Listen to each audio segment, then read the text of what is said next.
16장 21절부터 보겠습니다.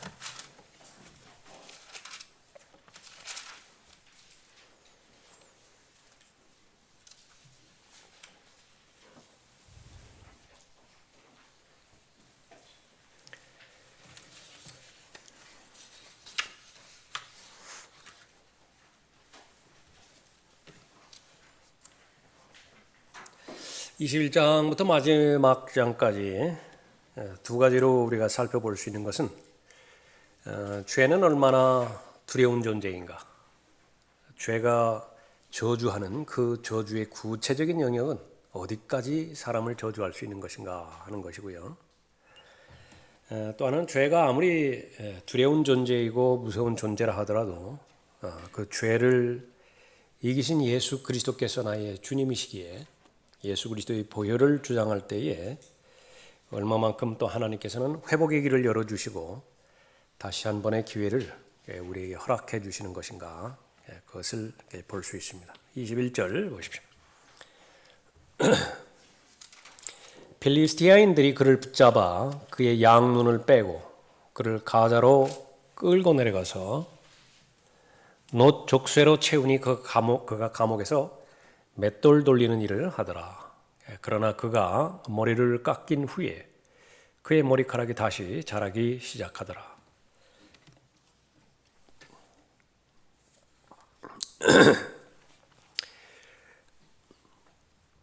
필리스티아인들이 그를 붙잡았죠. 그리고 삼손의 양눈을 뺐습니다. 이 본문에는 필리스티아인들이 그렇게 했다고 그러지만 하나님께서 하신 거예요. 하나님께서 삼손이 포로로 잡히게 그렇게 허락하셨고요. 삼손의 두 눈을 뽑으신 거예요. 그 마지막까지 계속해서 주체가 되시는 분은 하나님이신 것을 행간으로 읽어야 됩니다. 이 필리스티아인이라고 하는 대상은 도구죠. 하나님께서 도구로 사용하셨을 뿐입니다. 자, 눈을 제일 먼저 뽑은 것은 모든 문제가 눈으로부터 시작되기 때문에 그렇죠. 14장에서 삼손이 팀나에 내려가서 본 것은 바로 이방 여인 한 여인이었습니다. 거기서부터 문제가 시작되었습니다. 그래서 성경 전체에 걸쳐서 사람의 감각 중에서 제일 중요한 것은 바로 눈이다. 눈은 직접적으로 뇌하고 연관이 되어 있음을 우리가 압니다. 2부 창세기 3장 6절에 봤더니 여자가 보니, 금지된 것을 보았죠. 자기 눈을 지켜야 되는데 보면 그 다음은 이제 막을 수가 없습니다. 보았고 그 다음에 취했고 먹었죠. 아브라함, 마땅히 바라봐야 될 것을 바라보는 것, 그것도 성도의 의무이고요. 바라보아서는 안 되는 것을 바라보지 말아야 됩니다. 그러니까 두 가지가 다 충족이 돼야 돼요.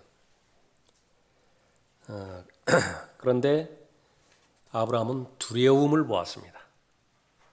그렇기 때문에 아내를 또 팔아버린 그런 죄를 범하게 되었죠. 아칸, 여호수아 7장에서 너무나 잘 알려진 대상이죠. 제일 먼저 보았습니다. 그런데 그 본 것은 역시 이브와 마찬가지로 하나님께서 금하신 것이었습니다. 그러니까 그것만 통과하면, 바빌론제 옷 한 벌만 통과하면 그 다음에는 다 얻을 수 있어요. 다 가질 수 있어요. 근데 그것을 참지를 못하는 거예요. 그러니까 하나만 넘기면 되는데 그것을 취했고 또 역시 마찬가지로 범죄를 저질렀습니다. 민수기 33장 51절에서 이스라엘 자손에게 구하여 그들에게 말하라. 너희가 요단을 건너 가나안 땅으로 들어가거든 그 땅 거민을 너희 앞에서 다 몰아내고 그들의 모든 그림을 파괴하고 모든 부어 만든 형상들을 다 파괴하며 산당들을 다 뽑아낼 것이며. 하나님은 가장 대적하는 영역이요, 문화와 예술입니다. 인본주의의 가장 호소적인 그런 영역이기 때문에 그렇습니다. 조심할 것 두 가지가 있습니다. 하나님을 믿는 데 있어서. 첫 번째는요, 착한 사람이라고 하는 평판을 듣는 거 하고요. 잘 분별을 해야 됩니다. 집에서도 그렇고 교회에서도 그렇고 저 사람 착하다. 그것만을 가지고 믿음을 평판해서는 오판하게 됩니다. 대단히 어려운 부분이에요. 착하다라고 하는 것이 성경에서 언급되어 있는 선한 사람이냐, good man. 그러면은 그 이상 바랄 것이 없어요. 그러나 문화 가운데서 인성과 또 인본주의에 입각해서 그냥 그저 선하다, 착하다. 그것은 뒤집어서 말하면 이 하나님의 선을 취하는 데 있어서 매우 어려운 사람일 수 있어요. 다른 사람들의 모든 취향과 또 관심들은 또 다 취하고 용납하고 용서하고 이 부분은 되지만은요. 직접적으로 하나님께서 선과 악에 대한 지식을 그 사람에게 제시해 주었다. 그 사람은 힘들어요. 그래서 이 착하다라고 하는 그 부분이 얼마든지 옛사람의 성품 가운데서 나올 수 있다라고 하는 사실을 우리가 알아야 됩니다. 그것이 의미가 있기 위해서는, 그것이 장점으로 작용하기 위해서는 반드시 진리의 지식과 결합이 돼야 돼요. 진리의 지식이 근본이 되어서 그 사람이 착하다. 그러니까 그것을 성경에서 선하다 그렇게 말하는 거예요. 또 하나는 이제 이 문화 예술입니다. 문화 예술에 대해서 비평적인 요소 없이 그것을 보게 되어질 경우에 주일 예배 드리고서 잘 마음이 하나님의 은혜와 하나님의 평강으로 잘 무장되었는데요. 이것이 완전히 엉망진창이 되어버리는 거예요. 그래서 그것을 보는 것인데 그 모든 부분들이 다 눈에 있죠. 미술, 이렇게 그림, 여기서 민수기 33장에서 미술이라고 그랬잖아요. 이건 아주 조심해야 돼요. 아주 조심해야 됩니다. 음악이라든지 이 미술이라든지 무슨 문학이라든지 이 부분은요, 마귀가 간섭할 수 있는, 마귀가 역사할 수 있는 아주 특별한 영역이에요. 영감을 준다고요. 소크라테스에게 마귀가 영감을 주어서요, 말을 하게 하고 글을 쓰게 하는 것이에요. 또 유명한 미술가들, 예술가들, 무슨 영화 만드는 사람들, 거기에 참여하는 모든 사람들 다 영감을 줄 수 있다고 마귀가. 그래서 초자연적인 그런 그 지적인 능력을 가지고 또 감성을 가지고 그렇게 할 수 있습니다. 다 눈에 해당되어지는 부분입니다. 예수님께서 말씀하셨죠. 누가복음 11장 34절에서 몸은 몸에 비춘 눈이라. 그러므로 내 눈이 순전하면 내 온몸도 빛으로 가득 차나 내 눈이 악하면 너의 몸도 어두움으로 가득하리라. 여기에는 장사가 없어요. 삼손만큼 힘이 센 사람이 어디 있습니까? 근데 어디에서 실패했느냐 그러면 보는 것에서 실패를 했죠. 이렇게 보는 것에서 실패하지 않을 사람은 없어요. 한 번 보고 두 번 보는데 이 마음의 이상이 없는 사람이 없는 것입니다. 우리가 마땅히 바라봐야 될 대상은 바로 이 빛이신 예수 그리스도이시죠. 믿음의 창시자여 완성자이신 예수를 바라보는 거예요. 그러면은 아무 문제가 없는데 곁길로 돌아가서 곁눈질을 하기 시작할 때 문제가 시작되는 것이죠. 자, R.G. 리라고 하는 그 설교자의 그 설교 한마디가 거기 있죠. 죄는 당신을 눈 멀게 할 것이고, blind, 묶을 것이고, bind, 당신을 갈아버릴 것이다. 지금 맷돌 돌리죠. 짐승처럼 맷돌 돌리죠. grind. 눈먼 후에 삼손은 가자로 끌려갔는데 그곳은 창녀와 함께 누웠던 곳이고 성읍 문짝들을 옮긴 곳이다. 삼손은 사슬에 매여 감옥에 있고 맷돌을 돌려야만 했다. 누구를 예표하는 것인가? 구원받았지만은 잘못된 일을 행한 것에 대해서 이미 알고 있어요. 그것이 잘못된 일이라는 것을 알고도 그 잘못된 일을 행하지요. 불신 때문에. 설마 나에게도. 또 하나는 뭐냐면 자신의 능력을 오판하게 되는 것입니다. 과대평가하게 되는 것이에요. 그러니까 지금은 죄에 대해서 죄를 가지고 장난질하지만은 죄를 가지고 놀지만은 내가 마음만 먹으면 얼마든지 그 죄를 중단할 수 있다. 마음만 먹으면 얼마든지 그 죄를 버릴 수 있다. 거기에서 실패한 거죠. 그런 그리스도인들이 있어요. 그렇게 시도한 그 자체를. 그래서 극복해야 되는 과정이 있고요. 그리스도인의 삶 가운데서. 무엇을 극복해야 되느냐 그러면 하나님께서 테스트 목적으로 환경과 여건, 시험을 주실 때요. 그건 반드시 패스해야 돼요. 도망가면 안 돼요. 피하면 안 돼요. 기말고사 다가오고 중간고사 다가오는데 그냥 포기한다고 그냥 공부 안 해버리면 어떻게 해요? 마음은 편할는지 모르지만은요. 비극이 시작되는 것입니다. 좀 모자르다 하더라도 지금의 상태에서 패스해야 돼요. 최선을 다해서 패스해야 된다. 이 창세기 22장에서 아브라함에게 시험을 그렇게 허락해 주시죠. 그 독자를 하나님께 바치라고. 그 테스트예요. 하나님께로부터 오는 테스트라고 확인이 되어지면은요. 그거는 신실함으로 하나님 앞에 다가섬으로 인해서 그것을 통과할 수 있어야 돼요. 마귀가 주는 것이 있습니다. 그것은 망가뜨리려고 하는 것이에요. 그것은 도망가야 됩니다. 그건 반드시 피해야 돼요.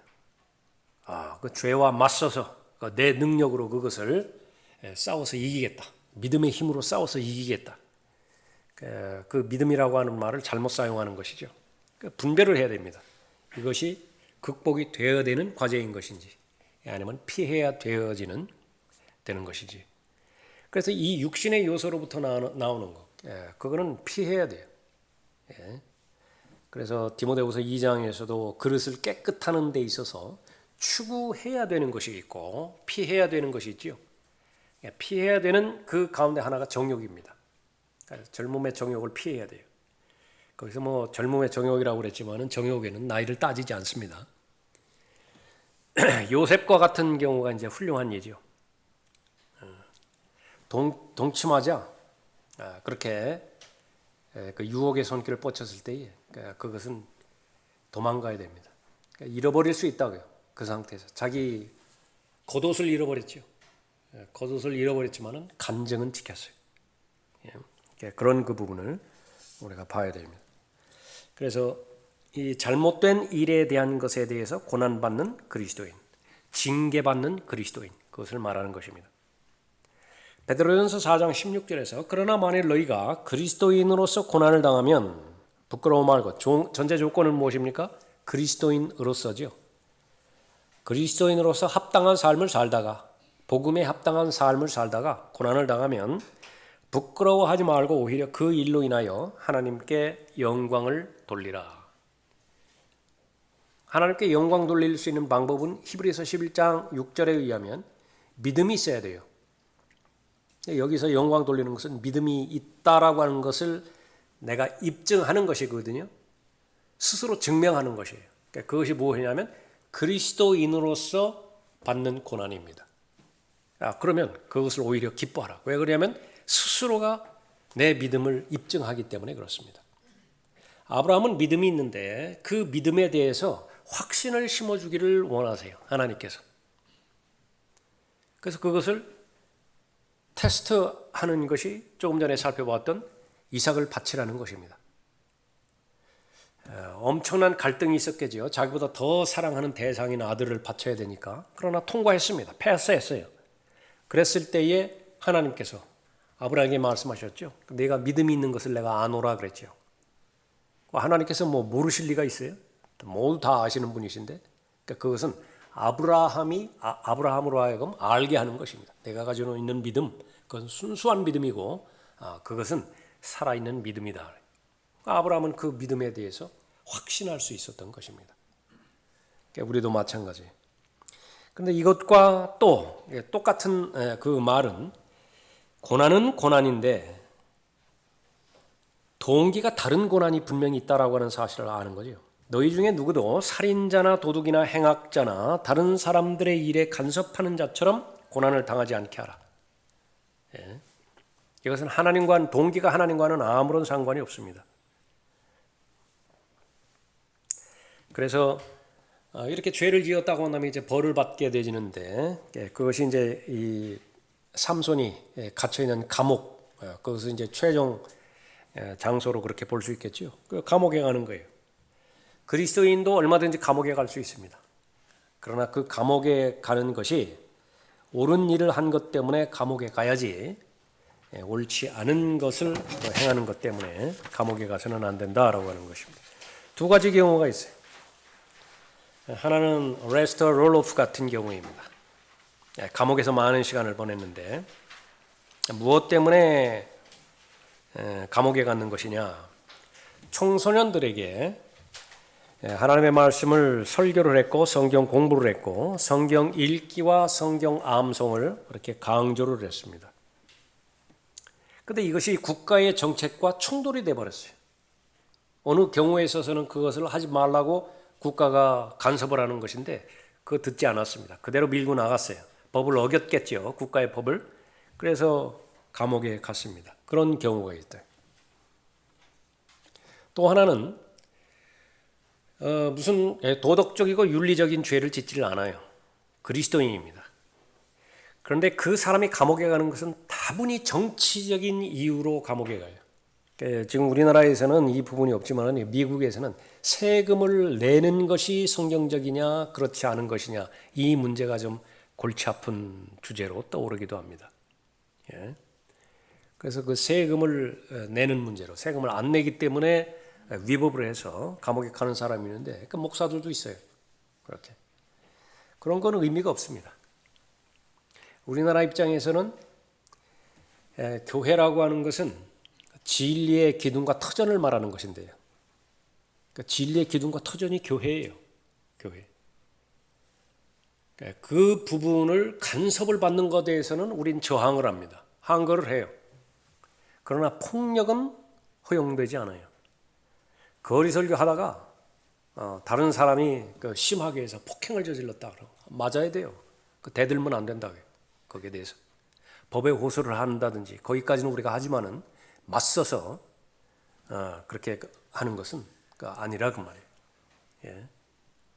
그런데 여기서 무슨 교회 같지도 않은 교회들이 나타가지고 정치 문제를 가지고 그 사람들은 정치가 우상이 돼버렸어요. 뭐 대한민국 살리기가 우상이 돼버렸어요. 아주 형편없는 사람들입니다. 예.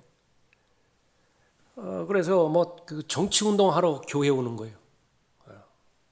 막 모임을 이루고 막 광화문 나가고 그러니까 이런 것들이 다 그런 착태들이라고. 그런 건 아니에요. 그런 건 아니라 복음을 전하고 진리를 선포하고 진리를 실행하다가 그 다음에 충돌이 되어졌을 때에 얼마든지 감옥에 갈 수 있어요. 그리스도인은 그런 부분이래요. 자, 그 두 부분을 우리가 나눴고요. 그러나 그 대부분은 그 다음번에 있는 내용입니다. 그리스도인이면서 아내를 폭행하고 부도수표 발행하고 또 자신의 배우자가 간음하는 것을 목격했는데 총으로 쏴 죽이고 음행하고 아동을 성추행하고 그렇게 함으로 인해서 감옥에 가는 그리스도인들이 있다. 구원받았다라고 고백하는 그런 사람들이 있다. 그런 사람들은 왜 그런 결과를 가져오고 있는 것이냐? 하나밖에 없어요. 그 성경 보지 않았습니다. 성경을 본다 하더라도요. 이 마음으로 읽어야 되는데 마음으로 읽다라고 하는 것은 마음의 반응을 보이는 거예요. 마음의 반응. 하나님의 말씀을 읽었을 때 지금 내 상태가 좋지 않잖아요. 내 상태가 좋지 않으면 제일 먼저 강력한 찔림이 옵니다. 마음이 너무 불안하고 불편하고 그렇다고 해요. 그러면 그것은 바로 자백하고 회개함으로 인해서 회복이 가능하죠.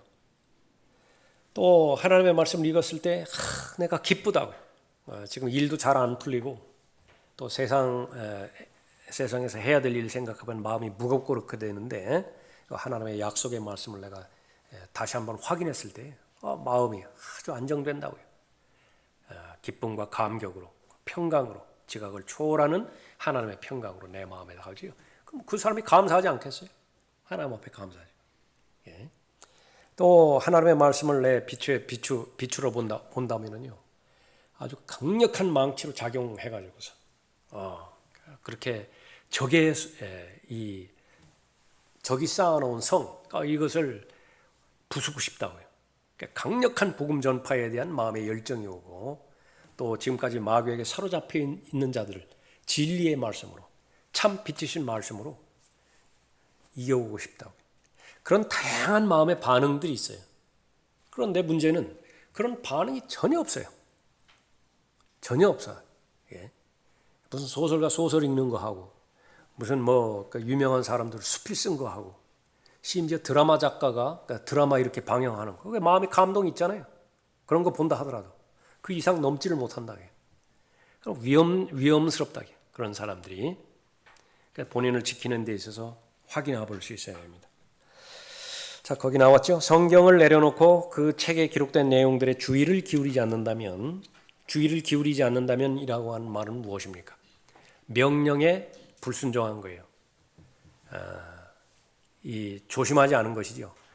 성경에서는 하라는 것은 해야 돼요. 하지 말라는 것은 하지 말아야 되는 것입니다. 이것이 자신을 지키는 것인데 간과한 것이죠.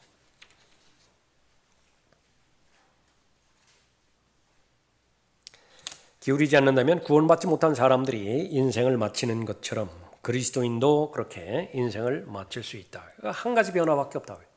죽은 다음에 지옥에 가지 않고 하늘나라에 가지만 나머지 부분, 그것을 제외하고서는 나머지 부분은 구원과는 상관없는 삶을 마칠 수 있다. 삼손 같은 경우가 그거지. 삼손은 결국 필리스티아인들을 위해 밀을 가는 맷돌 돌리는 일을 해야 했다. 소처럼 맷돌을 돌려야 하고 지나칠 때마다 채찍으로 맞아야 했다. 그것이 이스라엘을 구하려고 고난을 당하는 것인가? 아무 관계가 없어요. 아무 관계가 없다. 자신의 성결을 스스로 망쳐버렸고 성경에 따라 바로잡지 않았기 때문이라. 이 부분도 조심해야 될 필요가 있습니다. 그리스도인들이. 교회 열심히 다녀요. 그런데 삶이 고달파요. 고난이라고. 두 가지로 나누었습니다. 아까 베드로전서 4장 15절과 16절 나누었듯이 두 가지로 나눌 수 있어야 돼요. 이것이 그리스도를 위해서 받는 고난인가? 그러면 고난이에요. 그것은 아주 값진 것입니다. 그것은 영혼을 위한 가장 값진 투자이기 때문에 나중에 영광으로 다 받아들일 것이에요. 그러나 자업자득이 있다고요. 교회를 다니지 않아도 그 사람은 그 일 때문에 고통당하게 돼 있어요. 그러니까 주의하지 않았어요. 또 이 모든 일들은 자연 세계를 살아가는 데 있어서 물리 법칙이 작용하고 자연 법칙이 작용하기 때문에 구원받지 않은 사람이라도 거두기 위해서는 뿌려야 돼요. 심어야 돼요. 구원받지 않은 사람이라도. 그런데 그리스도인이라고 하는 이유 때문에 안 뿌렸어요. 그냥 기도만 했다.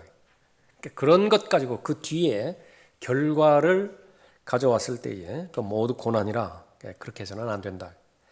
삼손이 고난을 받았는데 그것이 이스라엘을 구원하기 위한 고난이었으면 너무나 좋았다. 근데 그 고난 아무 상관이 없습니다. 죄 때문에 받는 고난이었죠.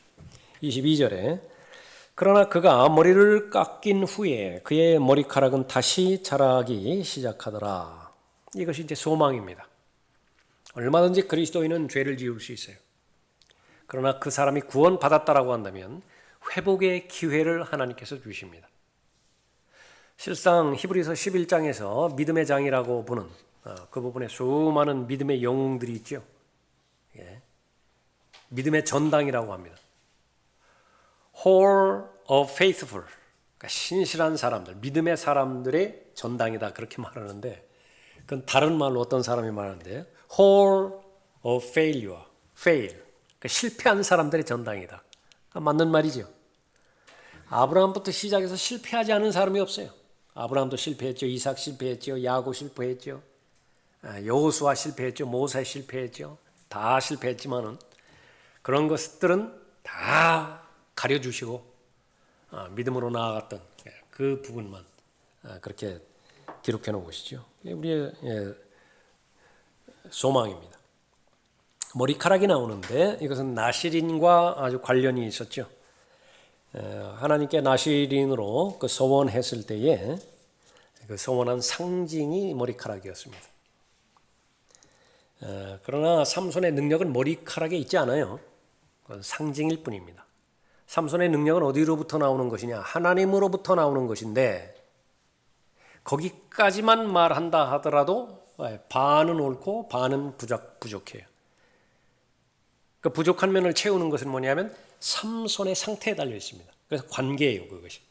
하나님과 삼손과의 관계가 하나님의 능력을 소유하느냐 소유하지 못하느냐를 결정하는 것이죠. 그러니까 관계에 있습니다. 관계. 그래서 머리카락이 이제 다시 자라기 시작하죠. 주님과의 관계가 회복되어지는 조짐을 볼 수 있습니다. 주님과의 그 관계가 회복될 때 바로 능력이 있게 되어지는 거죠. 자, 삼손이 맷돌을 돌리는 동안 그는 한 사람만 참여하는 기도 모임을 가져 기도한다. 기도 모임이 있는데 한 사람만 나왔어요. 한 사람만. 뭐라고 기도했습니까? 하나님 만일 여기서 나가게 해주신다면 다시는 이런 짓을 하지 않겠습니다. 왜 진심이 아니겠어요?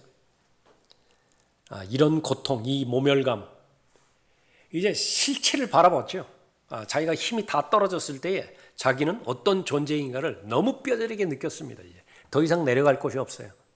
진심 어린 기도를 한 것이 다시는 이런 짓을 하지 않겠습니다. 약속드립니다. 단 한 번의 기회를 더 주십시오. 이렇게 했을 것입니다. 잠언 24장 16절에서 의로운 사람은 7번 넘어져도 다시 일어나나 그랬죠.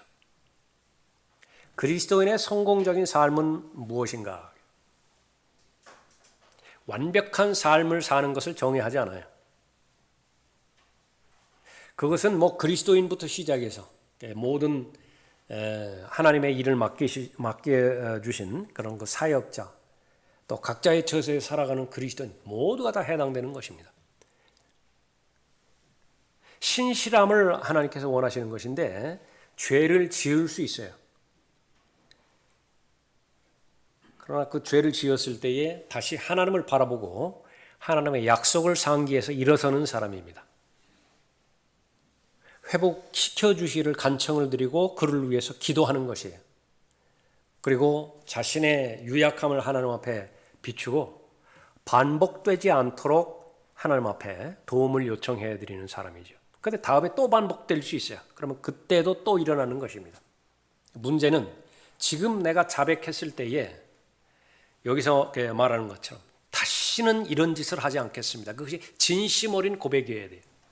근데 그것이 이제 습관화가 되어지면은요, 무서운 것이 뭐냐면 본인이 못 믿어요. 다음번에 또 저지를 거라고요. 그 짓을. 다음번에 또 그런 더러운 말을 할 것이라고요. 그 다음번에 또 그렇게 교회를 허무는 짓을 그렇게 또 할 것이라고요.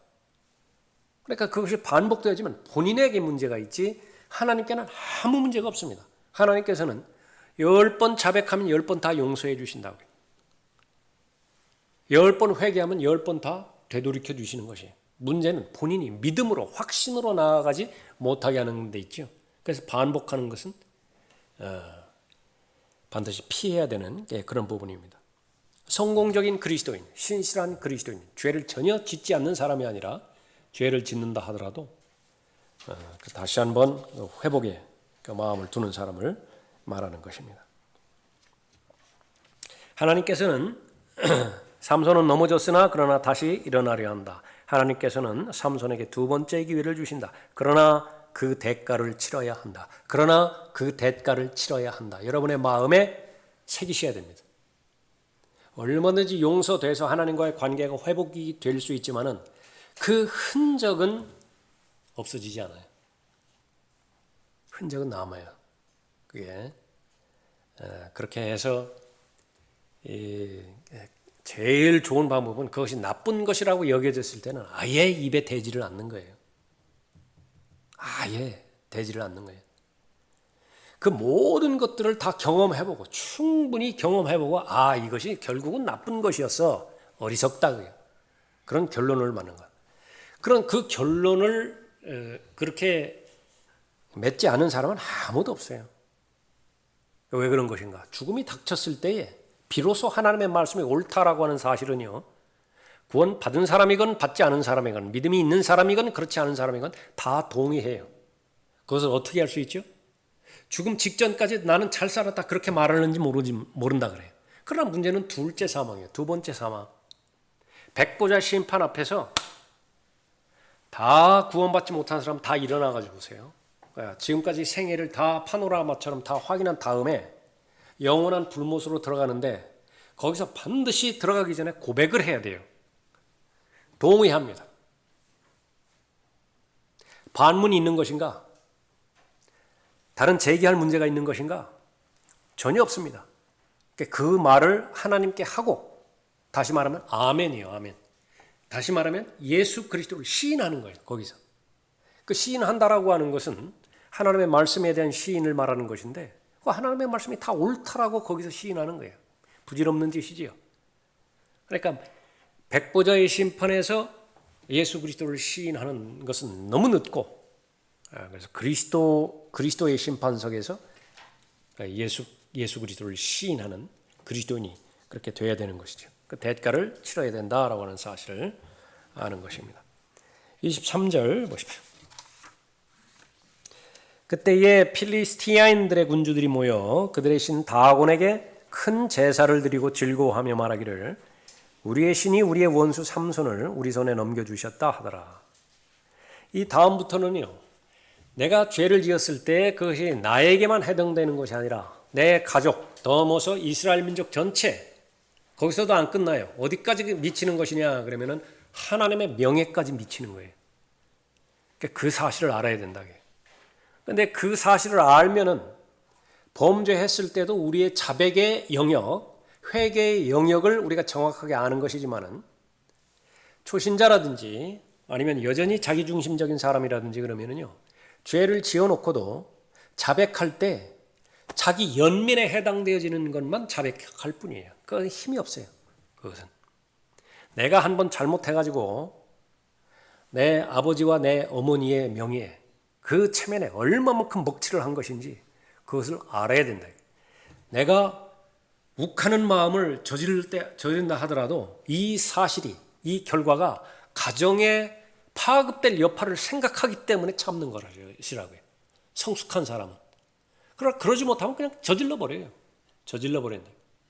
그리스도인은 바로 어디서나 계시는 하나님을 의식하는 사람이기 때문에 내가 이 행동을 하면, 이 말을 하면 하나님께서 영광을 받으실 것인가? 아니면 오히려 하나님을 대적하고 있는 마귀에게 틈을 주는 것인가? 이것을 아는 사람이거든요. 그러니까 그것을 의식하기 때문에 성령 하나님께 자신의 몸을 통제하도록 맡기는 거예요. 그러니까 그것이 성숙한 삶인 것인데 여기 이제 신이 나오죠. 필리스티아인 신 다곤입니다. 다곤에게 큰 제사를 드렸다 그랬죠. 즐거워했습니다. 고백을 하죠. 신앙 고백을 합니다. 무엇을 신앙 내용이 뭐예요? 우리의 신이 다곤이 우리의 원수 하나님을 섬기는 삼손 우리 손에 넘겨주셨다. 이 출애굽기에서도 마찬가지고 10가지 재앙이 있었죠. 이집트에서 탈출할 때 그것은 모세와 파라오의 싸움이 아니라 신과 신의 싸움입니다. 파라오가 섬기는 신이 있고요. 모세가 섬기는 신이 있어요. 어느 신이 더 강력한 것인가? 이 싸움이에요. 신들과의 전쟁이라고.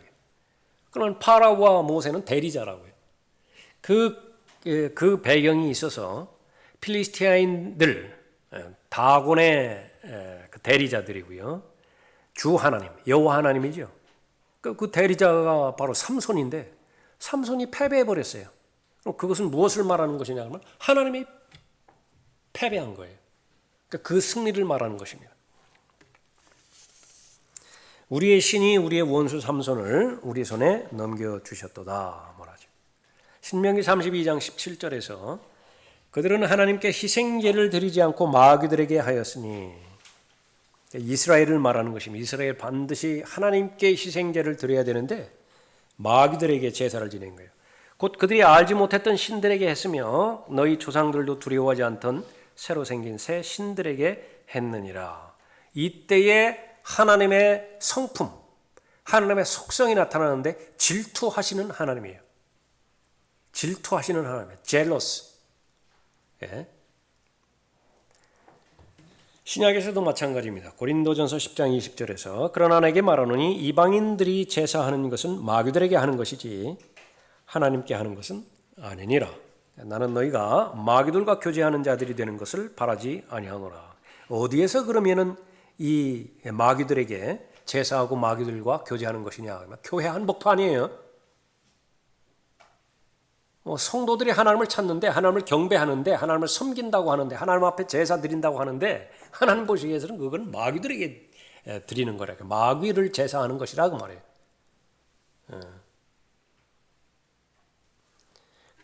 어디에서 그렇게 된 것이냐? 내가 범죄했을 때, 죄를 짓는 행위 자체로 끝나는 것이 아니라, 그것은 하나님께 직접적으로 영향이 미치고, 그건 마귀에게도 직접적으로 영향이 미친다. 그래서 그리스도인이 범죄하면 마귀는 잔치가 벌어지는 거예요. 삼손이 범죄해서 필리스티인의 포로로 노예로 잡혀왔을 때 이 다곤이 하나님보다 더 높임을 그렇게 받는 것이죠. 그러나 실체는 무엇입니까? 삼손을 그들에게 넘겨준 주체는 남자 모양의 인어도 아니고 마귀도 아니다. 그 위에 그렇게 다곤신에 대한 설명이 있죠. 허리 위로는 사람이고 허리 아래는 물고기고, 아브라함과 이삭과 야곱의 하나님께서 삼손을 그들에게 넘겨준 것이다. 그 하나님은 불순종하는 성도를 적에게 넘겨주시는 하나님이신데 바로 그 자신의 죄들 때문이다. 삼손이 그들에게 넘어간 것은 다곤신과는 아무 상관이 없다. 그래서 이 필리스테인들이 이제 다곤을 숭배하고 자신들이 저지른 일들이, 행한 일들이 하나님과는 전혀 관계가 없고 자신들의 생각이 옳고 자신들이 섬기는 대상이 옳고 자신들의 신념이 옳다라고 하는 것을 입증하는 계기로 삼았죠. 지금도 마찬가지라. 인간은 하나도 변한 것이 없다. 그들은 하나님께서만이 하신 이 일들이 완성된 것에 대해 그들은 여전히 자신들의 신들을 찬양하고 있다. 자신들의 신들이 뭐예요? 이 시대의 신, 교육입니다. 이 시대의 신, 섹스예요. 성. 이 시대의 신, 돈이에요. 셋입니다. 교육, 성, 돈. 그러니까 이 가운데서 이제 다 파생되는 것이 그 밑에 있는 과학, 교육, 돈, 철학, 기술, 무슨 책들, 재능, 이런 것들이에요. 재주, 이런 것들. 그것을 다 높여버리는 것이죠. 주체가 되어지는 하나님은 배제시키는 것입니다. 24절에 백성이 삼손을 보고 그들의 신을 찬양하며 말하기를 우리의 신이 우리의 원수, 곧 우리 중 많은 사람을 죽인 우리나라의 파괴자를 우리 손에 넘겨주셨다 하라. 그것은 이제 순서적으로 보면 25절이 먼저 일어나고 그 다음에 이제 24절이 일어났다라고 하는 것인데, 여기 24절에 삼손을 보았다고 그랬죠. 근데 25절에 가서는 이제 삼손을 불러오는 내용이 있기 때문에 그런 것입니다. 25절에 그들의 마음이 즐거워지자 그들이 말하기를 삼손을 불러 그로 우리를 위하여 우스갯거리가 되게 하자 하고, 삼손을 감옥에서 불러 그로 그들을 위하여 우스갯짓을 하게 하고 그들이 그를 기둥들 사이에 세우니라. 하나님께서는 이 모든 것을 다 지켜보고 계셨던 것이죠. 하나님의 관점은 이 필리스티인들에 있는 것이 아니라 이 나약해진 삼손, 성도를 보는 것입니다. 삼손이 하는 일은 기도밖에 없어요. 계속 기도에 이제 몰입합니다. 그동안에 하지 못했던 기도를 한꺼번에 몰아가지고서 이 위기의 때에 그냥 다 하나님 앞에 말씀드리는 것입니다. 그 기도의 공통점은 무엇입니까? 기도 제목의 그 초점은 한 번 기회를 더 주십시오. 한 번만 기회를 더 주십시오. 자비가 남으셨다고 한다면, 죄에 대한 자비가 남았다고 한다면 한 번의 기회를 더 주십시오.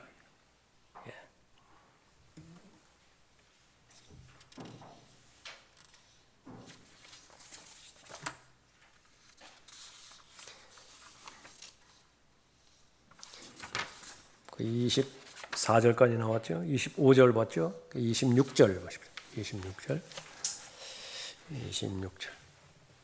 삼손이 자기 손을 잡은 소년에게 말하기를 나로 이 집을 버티고 있는 기둥들을 만지게 하여 이 기둥에 기댈 수 있게 하라 하니라. 그때 그 집은 남녀로 가득 찼는데 필리스티아인의 모든 군주들이 다 거기 있고 지붕 위에는 약 3,000명의 남녀가 있어 삼손이 우스갯짓을 하는 동안 보더라. 삼손이 주께 부르짖어 말씀드리기를 오 주 하나님이여 내가 주께 간구하오니 나를 기억하옵소서. 오 하나님이여 내가 주께 간구하오니 이번 한 번만 나에게 힘을 주옵소서. 그리하여 나로 내 두 눈을 위하여 단번에 필리스티아인들에게 복수하게 하옵소서. 여기 잘 나가다가 또 여기서 걸려버렸다. 이스라엘을 위해서 기도한 것이 아니에요. 뭘 위해서 기도했죠? 감히 내 두 눈을 뽑아갔습니다. 반드시 복수해야 되겠습니다. 불완전한 부분이지만 진심 어린 기도를 하나님께 하렸죠. 하나님의 원래의 목적은 바로 이스라엘을 이방 민족들로부터 보호하는 것이었기 때문에 또 들어주시는 것입니다. 29절에 삼손이 그 집을 지탱하여 버티고 있는 두 중간 기둥을 하나는 왼손으로 하나는 오른손으로 잡고 30절에 삼손이 말하기를 필리스티아인들과 함께 죽자 하고 그의 힘을 다하여 몸을 굽히니 그 집이 그 안에 있는 군주들과 모든 백성 위에 무너져 내리니라. 그리하여 삼손이 죽을 때 죽인 자들이 그가 살아서 죽인 자들보다 더 많더라 그랬습니다. 몸을 굽혔다 그랬죠.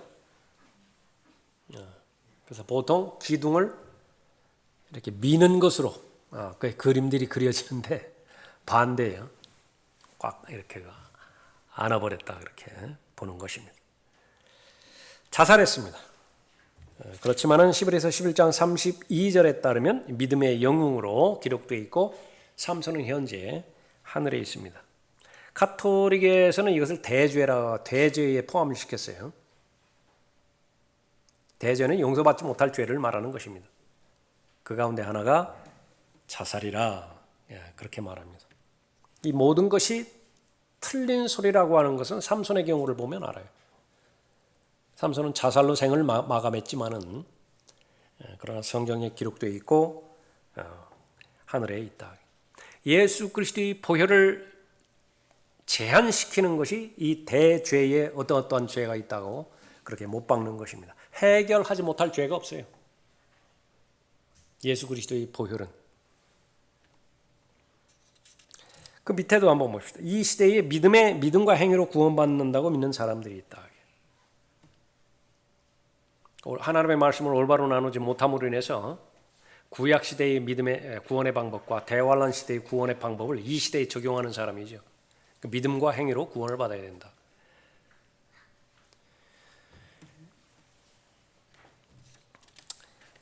이들은 구원을 위해 예수 그리스도를 믿을 때 과거의 죄들만 해결해 주시고 미래의 죄들에 대해서는 제거하지 않으셨다고 믿는다. 그러니까 지금 내 예수 그리스도 믿을 때에 지금까지의 과거의 죄는 다 하나님께서 해결해 주셨다. 근데 지금부터 앞으로 내가 지을 죄에 대해서는 내가 책임져야 된다. 행위로. 그래서 콘스탄틴 경우에는요. 세례받는 것을 죽을 때까지 미루었어요. 자신 없어요. 그러니까 바로 죽기 전에 세례받고 그렇게 한다. 그러나 알아야 할 사실은 예수 그리스도께서 십자가에서 당신의 죄를 위해 돌아가셨을 때 당신의 모든 죄들은 미래의 죄들이었다는 사실이다. 맞습니까? 2000년 전에 갈보리 십자가에서 다 돌아가셨을 때 우리는 씨도 없었어요. 어차피 미래에 태어날 자손이라 거기에 무슨 과거의 죄가 있고 미래의 죄가 있느냐. 그때 당신은 태어나지도 않았기 때문이다. 요한일서 1장 7절에서 그의 아들 예수 그리스도의 피가 우리를 모든 죄에서 깨끗하게 하시느니라. 그러나 이 죄에서 자살의 죄는 그러면 빠진 것인가? 절대로 그렇지 않다라고 하는 것입니다. 그리스도인은 구원이 보장된 사람이에요. 고린도전서 1장 8절이나 또 빌립보서 1장 6절에서 시작하신 분이 하나님이시라고 한다면 완성하시는 분도 하나님이시다. 이 약속의 특권을 받은 사람은 사도행전 2장에서 교회가 시작된 그 시점부터 시작해서 데살로니가전서 4장에서 교회가 휴거될 때까지 그 은혜의 경륜, 교회의 경륜에 사는 사람들에게는요, 다 이 약속의 보장이 주어지는 것입니다. 한 사람이라도 자살해서는 안 된다. 우리 모두의 염원이죠. 인생에 있어서 닥치는 가장 커다란 사건은 죽음인데 커다란 사건의 죽음을 스스로 자초한 거 아니에요. 그 가장 큰 비극이에요, 자살은. 그러니까 자살은 일어나면 안 돼요. 특히 그리스도인의 경우도 마찬가지죠. 자살하게 될 경우 그 사람을 사랑한 사람들에게 정서적인 심리적인 상처를 남기게 된다. 아주 끔찍합니다. 한번 내가 아는 사람 가운데 하나 어떤 누가 그냥 스스로 자살을 했다. 그 여파가 얼마나 크고요. 특히 그 가정의 사람이라면 그 상처가 얼마나 크겠습니까? 제가 아는 어떤 한 가정은 부자 간의 관계도 열악했고요. 또 형제들, 동기간 간의 그 관계도 열악했어요. 그 삶의 절망에 이른 것이 자식의 요인도 있었기 때문에 아버지가 자살을 했습니다. 그러니까 꽤 오래전의 일이니까요. 그 시대, 이 시대 말고 그 시대 수십 년 전의 시대니까 얼마나 충격이 컸겠어요. 막 즉시로 너 때문에 돌아가신 것이라고, 너 때문에 돌아간 것이라고. 얼마 있다가 그 아들도 자살해버렸어요. 얼마나 끔찍스러운 일입니까? 그것이 정서적인 심리적인 상처를 남기게 된다. 자살은 하나님에 대한 믿음이 없었다는 것을 보여주는 것이고 하나님의 돌보심에 대해서 믿음이 없음을 나타내는 것이다.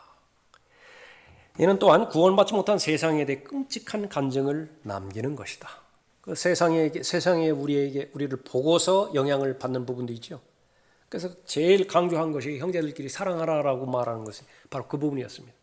형제들의 사랑을 보고 구원받지 못한 사람이 하나님께 다가서는 계기가 될 수 있다라고 하는 것입니다. 그런데 잘 믿다가 죽었어요. 스스로 자았어요. 목사들의 자살 꽤 많습니다. 목사가 자살한다고요. 그런데 그 목사가 자살하기 전에 어느 정도 영향력이 있어요. 그것이 교리적으로 옳든 그러든지 간에 영적인 영향을 끼쳤어요. 그럼 무엇을 말하죠? 그 목사가 자살을 했다. 그런데 문제는 거기까지 가면 좀 바리새인이 될 여지가 있어요. 막 정죄하고. 그러니까 잘 모르는 사람은요, 무지하기 때문에 자살할 마음이 있으면 그 용기를 가지고 살지. 한두 번은 들어보셨죠? 그건 무지에서 나온 말이에요. 그 사람은 견디다 할 수 없이 마지막 하나 남은 선택을 한 거예요. 감당할 방법이 없어요. 그것을 우리가 잘 알아야 됩니다. 그 밑에 라크만 목사님이 하신 말씀 이렇게 쭉 보십시오. 그 세 부분이 있는데 좀 중요하기 때문에 계속 읽어봅니다. 사실대로 말한다면 구원받은 사람이 자살한 경우 그에 대해 전혀 비판할 수 없는 환경들이 있다. 계속되는 통증과 몹시 고통스러운 통증에 처한다면 이것이 육체적인 고통뿐만 아니라 정신적인 고통도 포함되는 거예요. 그래야 더 이상 감내하기 어려운 처지라면 자살하는 것에 대해 이해할 수 있다. 나는 자살을 권하지는 않으나 자살하는 사람을 이해할 수는 있다. 당신이 롬멜과 같은 상황에 처한다면, 그리하여 자살하지 않는다면 이 롬멜, 사막의 여우라고 불리는 그 나치 히틀러 밑에 영웅안이었어요. 근데 그 히틀러 제거에 이렇게 직간접적으로 연루됨으로 인해 가지고서 자살을 권면받은 거예요. 그러니까 만약에 거기에 동의하지 않고 자기 부대 이렇게 해갖고 쿠데타 일으킨다라고 만약에 그런 여지가 있다고 한다면 자기 아내는 물론이고 가족 전체를 다 수용소로 다 보내가지고서 연금이고 뭐고 없어요. 그냥 다 박탈당한다. 그러니까 롬멜은 선택을 해야 된다. 그래서 가족을 살리기로 선택을 했다고 해요. 그런 얘기입니다. 당신이 롬멜과 같은 상황에 처했다면, 그리하여 자살하지 않는다면 정부가 당신의 아내와 자녀들을 수용소로 보내 죽을 때까지 고문할 것이라고 협박한다면, 그러나 당신이 사약을 먹을 경우 아내와 자녀들은 재정적으로 돌보아 줄 것이라는 말을 들을 경우 자살한다 해도 나는 결코 당신을 한마디도 비난하지 않을 것이다. 또 하나는요. 정말이지 공산주의 치하에 있는 그리스도인 형제들이 어떻게 재교육 수용소에서 자살하지 않고 그 기간과 고문을 견디는지 나는 알지 못한다. 다시 말하면 나는 자신 없다 그 말이에요. 내가 그런 처지에 있다고 한다면 나는 자살할 수 있을 것 같다. 그의 말이에요. 나는 그것이 하나님의 은혜가 아니면 불가능하다고 생각한다. 그러나 그 상황에서 더 이상 고문을 견디지 못하고 자살한다 해도 그에 대해 단 한마디도 하지 않을 것이다.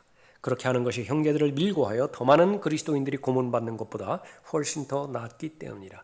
무엇 때문에 고문해요? 부르라는 거예요. 다른 사람 어디다 숨겨놨느냐고. 그 은신처가 어디냐고. 견디다 못해가지고 실토하면 다시 찾아가지고 그 사람들도 똑같은 어려움에 처할 거 아니겠어요? 그럴 바에는 차라리 자살하는 것이 낫겠다. 그 생각을 나는 틀리다고 그렇게 보지 않겠다. 그 얘기예요. 또 그 다음 대목을 봅시다. 형제들이 어떤 삶의 문제에 있어서 너무 강한 입장을 고수하고 주장하는 것에 대해서는 조심해야 된다. 그리스도인이 어떻게 그런 짓을 할 수 있어? 그리스도인이 어떻게 자살을 할 수 있단 말이야? 그리스도인의 결혼 생활이 어떻게 그럴 수가 있어? 그러지 말라 그 말이에요. 그렇게 강하게 그렇게 여자 말라. 그렇게 말할 수 있는 사람이 있어요. 그렇게 말할 수 있는 사람이 있는데 반드시 조건이 계속 강조했던 부분이죠. 누구의 심정이라고요? 두 사람. 아버지의 심정이면 그렇게 해요. 또 하나는 환자를 살리는 의사의 심정이라고 하면 그 말을 해요. 그러면 그걸 소화할 수 있습니다. 듣는 사람들은. 근데 거기 사랑이 배제된 상태에서 진리는 잔인하게 그지없거든요. 그냥 그렇게 그 명제만 계속해서 제공을 한다. 그러지 말라는 것입니다. 그건 가혹한 거예요. 가혹한 것이다. 낙태, 이혼, 자살과 같은 영역에서 말이다. 낙타에 대해서, 이혼에 대해서, 자살에 대해서 함부로 다른 사람에 대해서 이야기하지 말라 그 얘기예요. 이와 같은 것들에 대해 신념이 있어서 요지부동하다면, 그리하여 이런 신념을 저버린 형제자매들에 대해 얕잡아 본다면 마귀는 하나님으로부터 허락을 받아내 당신이 그런 경험을 하게 할 것이다. 네가 한번 그 처지에 한번 더 가보라고 해요. 예. 당신의 그 알량한 확신이 얼마나 강한지 보고자 할 것이다. 사람들은 대개 그런 현저한 소박함을 지니고 있다. 삶의 현장에서 전혀 경험이 없는 풋내기들이기 때문이다.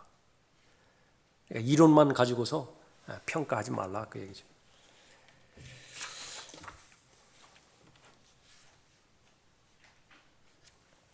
31절에 그 후 그의 형제들과 그의 아비 집에 온 가족이 내려와서 그를 취하여 데리고 올라와서 소라와 에스타올 사이에 그 아비 마노아의 묘지에 매장하니라. 삼손이 이스라엘을 20년 동안 재판하였더라. 그러니까 묘비의 내용이라 그랬죠.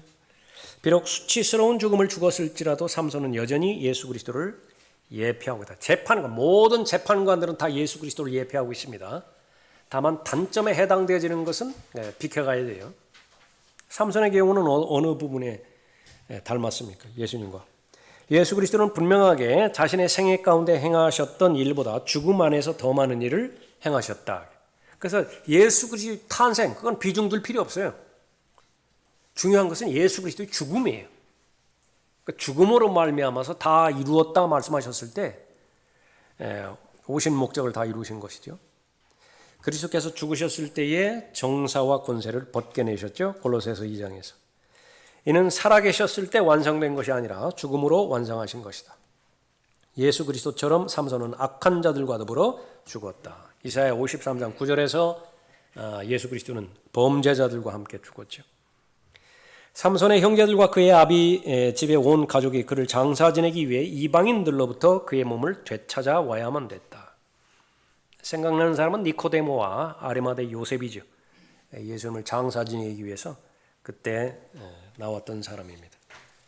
삼손은 자신의 소유로 자신이 묻힐 곳이 없었다. 그리스도처럼 다른 사람의 무덤에 묻혀야만 했다. 자, 정리하면서 삼손의 생애를 통해서 우리가 배워야 될 교훈 몇 가지만 보면, 첫 번째, 그리스도인이 열매 맺지 못한다면 가지처럼 버려진다. 구원받지 못한다는 말이 아니죠. 버려진다라고 하는 것입니다. 하나님께서는 세상에서 천한 것들을 선택하셔서 강한 자들이 틀렸음을 입증하신다. 하나님께서 이 가난한 자들 선택하시고요. 또 이 어리석은 자들, 천한 사람들 선택한 것은 목적 가운데 하나가 지혜 있는 자들을 부끄럽게 하려는 것이라. 또 강한 것들 부끄럽게 하시려는 것이라. 고린도전서 1장 27절에서 말씀하고 있습니다. 성경에 나와 있는 어떤 성도도 삼손만큼 천하지 않다. 그는 매우 은혜 받을 만한 구석이 없는 매우 거친 남자였으나 하나님께서는 그를 어쨌든 사용하셨다 말씀하시죠. 세 번째, 의인은 7번 넘어질 수 있으나 다시 일어나야 된다. 삼손은 타락했지만은 그러나 마지막이 이제 아주 중요했죠. 한 번의 기회를 진심 어린 기도를 했습니다. 다시 일어섰습니다. 삼손은 지옥에 가지 않았고 구원받았지요. 어떤 그리스도인에게는 사망에 이르는 죄가 있다. 요한일서 5장 16절 이 말씀은 이제 교리적으로는 대환란 때의 교리예요. 그러나 영적으로 또 실제적으로 그리스도인에게 얼마든지 닥칠 수 있습니다. 그 밑에 그 페이지 제일 밑에서 두 번째 그 구절 로마서 8장 13절 있죠? 아닌데 이거 잘못됐습니다. 로마서 8장 13절은 그 밑에 있는 구절이에요. 너희가 육신을 따라 살면 죽을 것이나 성령을 통하여 몸의 행실을 죽이면 살리라. 이것이 로마서 8장 13절 말씀입니다. 이것은 그리스도인에게만 해당되어지는 말씀이에요. 그래서 하나님께서는 제대 명령을 내리시는데 때가 되면 제대 명령 내리시겠죠. 그때는 언제냐면 다 이룰 때, 마지막 코스를 다 완주했을 때에 이제 하늘의 본향집으로 올라오라고 말하는데 미리 부르세요. 미리. 무슨 제대죠? 그걸 보고? 의가사 제대? 아주 병사들도 아주 싫어한다고요. 그거. 의가사 제대 그거 아주 싫어요. 무슨 사고 때문에 할 수 없이 중간에서 이렇게 나가는 그 제대 그거 별로 싫어한다. 수많은 탈영병도 있고요. 전사자도 있고 그렇게 되는 것인데 그것이 바로 자신의 죄 때문에 그렇습니다. 불명예스럽게 하늘 본향집에 가는 것입니다. 다섯 번째, 어떤 그리스도인이라도 자신의 죄를 덮는다면 번성하지 못할 것이다. 삼손은 생을 그렇게 살았지만은 그런 재판관으로서는 번성하지 못한 그 삶이었다고 볼 수 있죠. 기도하는 사람은 조롱하는 자보다 더 강하다. 마지막 장에서 말하였습니다. 필리스타인들은 조롱했고요. 3,000명이 조롱을 했죠. 그러나 삼손은 한 사람이었지만 기도했어요. 훨씬 낫습니다. 기도하는 사람이 아주 시니럭하게 냉소적이 되고 아주 비판을 위한 비판, 그것만 하는 거, 그거는 전혀 좋지 않습니다. 만일 육신의 정욕대로 산다면 죽을 것이다. 속지 말라. 하나님은 우롱당하지 아니하시느니라. 이는 사람이 무엇을 심든지 그대로 거둘 것이기 때문이라. 자신의 육신에 심는 자는 육신으로부터 썩은 것을 거두고 성령에 심는 자는 성령으로부터 영생을 거두리라 그 말하고 있습니다. 다시 한번 우리가 확인해 봅니다. 용서와 회복이 있어요. 용서와 회복. 죄를 지었을 때에 용서는 즉각적으로 이루어집니다. 회복은 다른 영역이에요. 그런데 성장하면서 성숙하면서 우리가 이 용서를 통한 관계의 회복에만 초점을 맞춘다고 한다면 실상은 무능력한 삶을 살게 돼요. 다시 말하면 죄짓고 자백하고 죄짓고 자백하고 그러다가 시간 다 보낸다 그 말이에요. 왜 그렇습니까? 회복에는 계속 상처가 쌓여요. 계속 데미지를 입어요. 그렇게 해서 그것이 육체적으로도 마찬가지고요. 정서적으로 마찬가지고 인간의 멘틀, 뇌 구조가 이상이 돼버려요. 영적인 일은 이 정신적인 일과 분리돼서 생각할 수가 없습니다. 서로 관계가 아주 밀접하게 있는데 뇌가 파괴가 돼버렸어요. 정서를 관장하는 부분, 기억을 관장하는 부분이 그냥 다 파괴가 돼버렸다. 그 영적인 일은 뭐가 남나요? 우리가 영적인 일이라고 하는 것은 말로 하는 것인데 우리의 마음을 확신 가운데서 언어를 통해서 해야 되는 그런 일들인데 그 부분에서 회복되지 못한 상처를 입었다. 그것은 절대로 그 부분을 방치해서는 안 되는 것입니다. 그래서 조금 전에 살펴봤지만은 2번 죄를 지었다면 2번 자백하면 회복은 돼요. 그러나 삼손의 같은 경우는 어떻게 했죠? 여전히 두 눈 멀어 있어요. 눈이 회복되지는 않아요. 여전히 족쇄에 지금 감금이 되어 있어요. 감옥에 있다고 말해요. 감옥에서 지금 풀어나온 게 아니에요. 그건 죽을 때까지 가요. 그러니까 그 부분을 우리가 잊어서는 안 되는 것입니다. 또 하나는 지금 삼손이 이렇게 되기까지 하는요, 수많은 시간이 흐른 거예요. 한 번 잘못했기 때문에 두 눈 뽑힌 거 절대로 아니라 그 말이에요. 수없이 하나님께서 경고하셨고 하나님께서 기회를 주셨음에도 불구하고 다 불순종했고 그 기회를 다 다른 것으로 대체시켜 버렸다. 육신의 쾌락 그것 때문에 다 대체시켜 버린 거예요. 그래서 한 번에 쓰러지는 것이 아니라 그 이전부터 동기를 그렇게 준 것이에요. 그러니까 여기에서 또 우리가 적용시켜야 되는 그런 부분들은 죄로부터 이기는 데 있어서는 단번에 이기는 경우도 있지만은 그러나 상당히 많은 것들이 악한 습관에 의해서 굳어진 습성이에요. 그것을 하룻밤 만에 철야 기도로 해내서 극복할 수 있는 것이냐? 아니에요. 그런 거 없어요. 그러니까 보통 지금 내가 5년에 걸쳐서 죄가 형성이 되어버렸다. 그러면 적어도 그 기간을 산정할 수 있어야 돼요. 그러니까 그것은 무엇을 말하냐면 다음번에 또 쓰러진다 하더라도 쉽게 포기하지 말자 그거예요. 그건 그렇게 돼 있어요. 그런데 포기하지 않고 7번 넘어져도 그 다음번에 또 일어나야 된다. 그걸 언제까지 해요? 5년 내가 감으로 잡자 그 말이에요. 5년에 걸쳐서 그 악한 습관이 형성이 되었다고 한다면 내 습관에 의해 가지고서 그 죄로부터 자유로워지는 데는 그렇게 된다. 하나님의 은혜가 더 임하고 더 큰 하나님의 능력이 있을 때에 3개월 만에 그 죄로부터 자유로워질 수 있어요. 그러나 대비는 그렇게 해야 된다라고 하는 것입니다. 이것은 다른 말로 하면 어떤 특정한 죄에 대해서 내 연루가 됐을 때에 그 죄가 나를 얼마만큼 계속해서 추적하고 추구하는 것이냐. 사람들 그 쫓아다니는 거 뭐죠? 자기 좋아하지 않는데 여자 꽁무니를 계속 쫓아다닌다. 스토킹의 대가는 죄예요. 죄는 끈질기게 쫓아다니는 것이에요. 언제까지 쫓아다니는 것이냐. 죽을 때까지 쫓아다녀요. 그러니까 그것은 내 힘으로 해결이 불가능해요. 그러니까 계속해서 매일매일마다 순간순간마다 하나님의 말씀에 내 마음을 펼쳐버리고 그래서 생각의 훈련. 이것은 너무나 중요한 부분입니다. 죄를 이기는 데 있어서는요. 생각의 훈련의 과정을 거쳐야 돼요. 단번에 용서해 주십시오. 다시는 안 그러겠습니다. 이거 회복될 거. 그거 한 번 죄를 지었다고 하면 그건 가능하다. 그러나 계속 습성적으로 그렇게 돼버렸다고 한다면 그것이 인해백인 거예요. 그러니까 그것은 우리가 현실적으로 생각했을 때에 그것이 나쁜 습관으로 이미 굳어져 버렸다고 한다면 그것은 좋은 습관으로 바꾸는 데 있어서도 시간이 걸린다. 그런 기회가 걸린다. 그러니까 그만큼 의식해야 되겠죠. 하루를 시작할 때도 그것을 의식하고 그 죄로부터 보호해 주시라고 기도하고요. 그러나 우리는 하나님을 믿는 사람이기 때문에 고린도전서 10장 13절 말씀을 우리가 알고 있죠. 피할 수 없는 그 길은 없어요. 반드시 하나님께서 시험을 닥친다고 하면 피할 길을 마련해 주신다. 극복할 수 있는 능력을 주시는 것입니다. 다만 자신은 나는 죽겠다. 그런 마음을 하나님 앞에 드려야 돼요.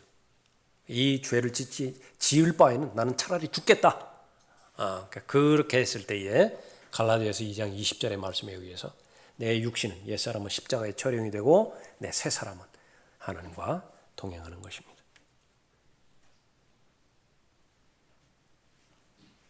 지금 8시 20분 맞습니까? 맞아요.